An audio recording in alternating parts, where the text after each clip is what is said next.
Americans are reportedly being detained again in Libya. A Libyan security official saying its military arrested two college basketball players from the U.S., this time in the eastern city of Benghazi. Now, it's not clear why the two are being held. You may remember that 4 Americans were briefly detained last month at a Libyan military checkpoint, and they were later released. So is Libya starting to spiral out of control? Christian Whiten is here. He's a former State Department senior advisor and author of Smart Power Between Diplomacy and War. Christian, good to see you. Great to see you, Arthel. I'm not sure if you have any more, but can you tell us anything more about those Americans that are reportedly being held? Right, information is pretty sparse, and it's a strange set of circumstances, after all, without any allegation of what they may be doing wrong.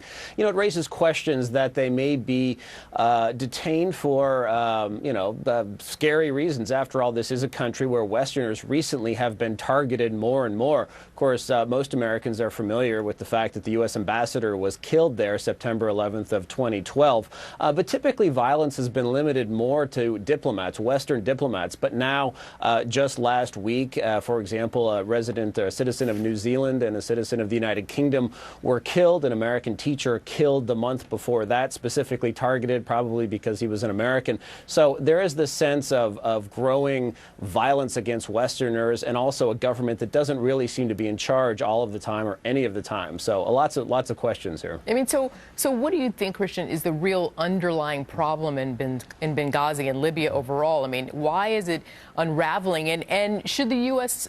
officials and the administration keep an eagle eye on the situation? And would you feel that they should be more proactive or reactive to the climate there? I think so, Arthel. You know, after the war, there was a lot said by U.S. officials, including then Secretary of State Clinton, about how we were going to do more to help this new government, to not just get involved when there are violent activities going on, when the war is going on, but to try to win the peace, if you will. But not a lot has happened. I mean, some aid has been given by the U.S., but as far as help and cajoling in the political process, that hasn't really happened. And so you have the situation where you have a government in Tripoli that isn't really in charge of the various cities around Libya.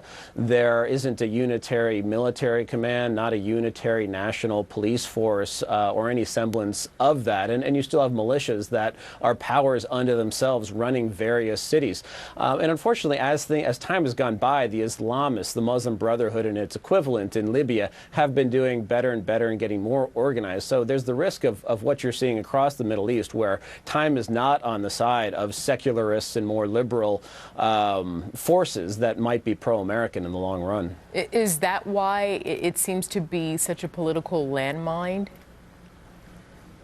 It seems the administration, I think, doesn't want to touch anything having to do with Libya for fear of bringing back up issues surrounding September 11th, 2012, when the U.S. ambassador and 3 others were killed in Benghazi. So it just doesn't seem to want to say much or do much, which is unfortunate because Libya is an important country, not just for its oil exports, which could increase significantly if there really was a lot of Western capital to go in if the situation stabilized, but also politically. Egypt next door is somewhat of a mess, although at least the Muslim Brotherhood is out of power there.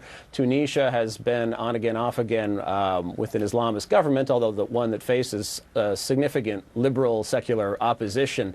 So it would be nice if things trended in the right direction in Libya. But the administration, not only AWOL here, but somewhat silent across the region as things spiral out of control. You have the civil war in Syria essentially spilling over into Lebanon. You have al-Qaeda consolidating its position in Syria, al-Qaeda taking over cities in Iraq. Christian, I want to jump in with this unfair, but yes or no, do you think that the U.S. administration should remain silent or jump in a little bit more and speak out? Yes or no? I think they should jump in, certainly over the fate of these 2 U.S. citizens and also over the trajectory of the country. Okay.